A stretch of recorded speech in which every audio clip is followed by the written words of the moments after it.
What up, watch peeps? Today we're taking a look at the Newmark 71 Diver. Newmark is a micro brand out of England. Now they've revived the brand name, which has roots back to the 60s. The 71 Diver is their second offering. Their first being the 6BB chronograph. It was a mecha quartz chronograph, asymmetrically cased pilot's watch. And it's actually a design that Newmark was an original supplier to NATO as early as 1969. These watches were used by the Royal Air Force. Now this 71 Diver is another design that they've pulled directly from their vintage catalog, which I just think is a very cool way to come up with your watches. Now I've had the 6BB chronograph as well as the 71 Diver, and both watches were fantastic. I definitely highly recommend this brand. And again, this is my watch bought with my own money, not donated or lent into the channel.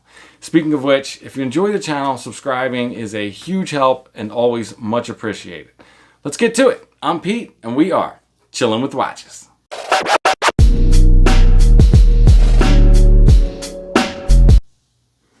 Alright, first things first, wrist check. Today I am wearing my Notice Sector Explorer. Yeah, I love this watch. Alright, so the Newmark 71 Diver. These were originally available via Kickstarter, and then they had the remaining stock available on their website, which unfortunately these are all sold out now. But when they were on the website, they were, I think, 400 pounds, which equated to a little over $500. Now, take a cut. Now, this is a design that's very 70s with the pointed markers at the cardinal points. It's the large arrow hand. And I know they are not the only brand that I've seen use a similar design to this. But it's definitely got that 70s appeal.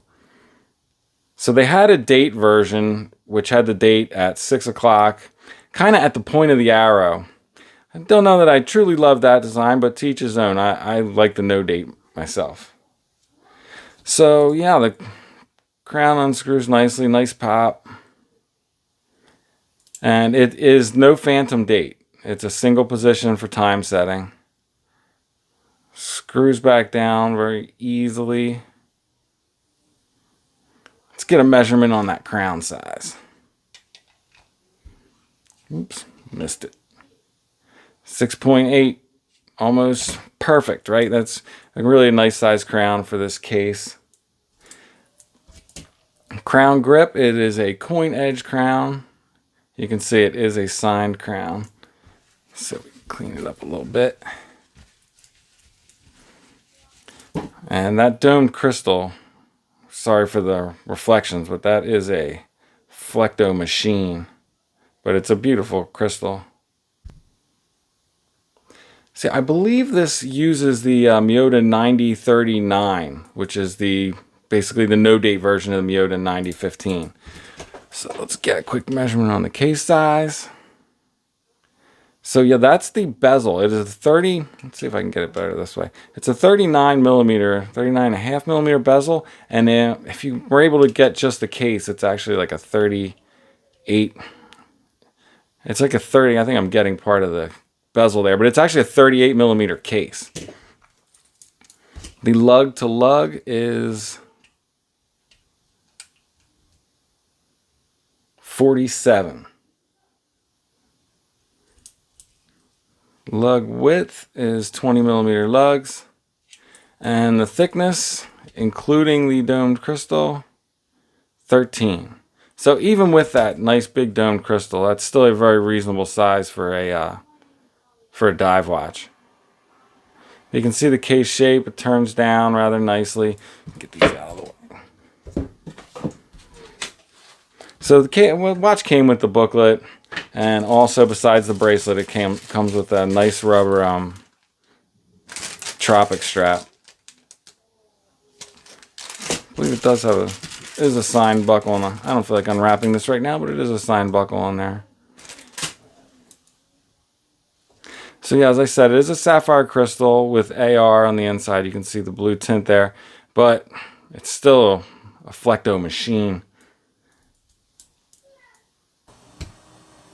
So another real point of note on this is the bezel action. This is a 60 click ceramic ball bearing bezel, and it's hard to come through the camera, but it's just so precise, and like halfway through the click it almost jumps into the next spot, right?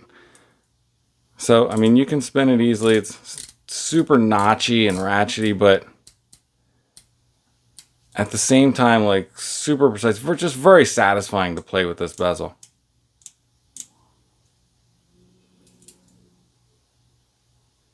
And that is a ceramic loomed bezel as well with a coin edge. It has 200 meters of water resistance. Again, there's not too much belly from the case back on this watch, so it sits rather flat on the wrist.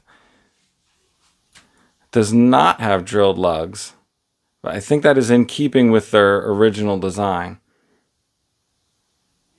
Polished case sides. Brushed on the tops, which flows very nicely. It's the same direction as that first link on the bracelet, so it all flows very nicely. Now, so those are 20 millimeter lugs, and this bracelet tapers down to 17 and a half, probably back it to 18 millimeters at the clasp. But the bracelet is really nice. I mean, I don't know what you call this style, but it breathes. It's very flexible. Every link is independent.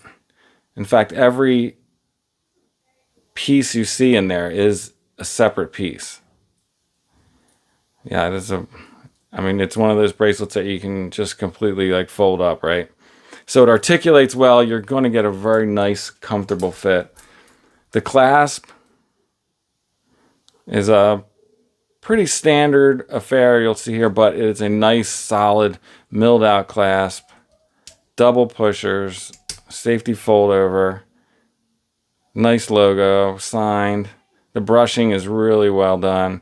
Polished chamfers on the edges, and a boatload of micro adjusts, right? So, I mean, between this bracelet, this clasp, you are going to get a good fit. Let's take a look at it on wrist.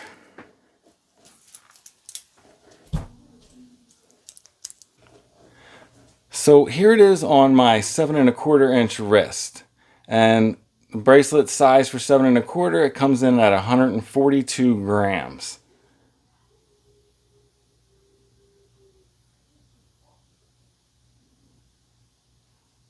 Wears really well. Let's take a look at it side by side with some other similarly sized watches that I am chilling with here today. Here it is next to a 40 millimeter Bulova Marine Star. Totally underrated quartz watch, by the way. Has a larger dial, I believe, than the Bulova, but the narrower bezel. All in all, it looks pretty similar. Here it is next to an Orient Ray, which I believe are like 41 or 41 and a half. So if you're thinking that 38 millimeter case, 39.5 millimeter bezel might be too small for you, it had that predominant dial, makes it wear a little larger, right? It's almost the same as this Orient. It definitely has some wrist presence. Here it is next to a modded 40 millimeter Invicta Pro Diver, which, I mean, I'd almost say it wears larger than that, right? And here it is next to a Seiko SKX, because everybody knows that, which is 42 millimeter. Wears almost similarly to that. All right, there is only one thing left to do. Keep the loom. And boy, is it a treat. The loom on this thing is just amazing. It's a torch. This is C3X1. This might be my brightest loomed watch. Just a real serious application of loom. All right, let's flip the camera back around and wrap this thing up. So that's it, guys. The Newmark 71 Sports Diver. I really like this watch. I think it is an all-around solid offering. Let me know what you guys think about it. Share your thoughts in the comments below. I know Newmark has a field watch coming out, a G10 style watch, but it's going to be using the Seiko quartz movement that beats 4 times a second. So it has that pseudo automatic look to it. So I'm real excited to check that out and to see whatever else Newmark has coming down the line. Before I let you go, sneaker check, Chucks, what? They match my shirt. Okay, I'm out. If it's not too much trouble, like, subscribe, and come back next time. Peace.